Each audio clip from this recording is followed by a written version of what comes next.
Hello guys, welcome back to Guide with Samuel, and in this quick tutorial I'll show you how to add a header or footer to your Google Doc on a Windows PC. First, open your document at docs.google.com and make sure you're signed in. Next, click Insert on the top menu, then hover over Headers and Footers and choose Header or Footer depending on where you want the text to appear. Then type your header or footer content. For example, a title, the author name, a page details, and use the toolbar to format the font size and alignment. After that, if you need different first page formatting, click Options, Different First Page inside the header/footer box, or choose Header Format to adjust margins and spacing. Finally, click anywhere outside the header or footer to return to the body of the document.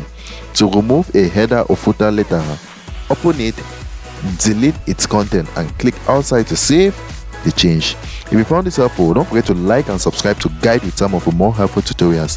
Thanks for watching.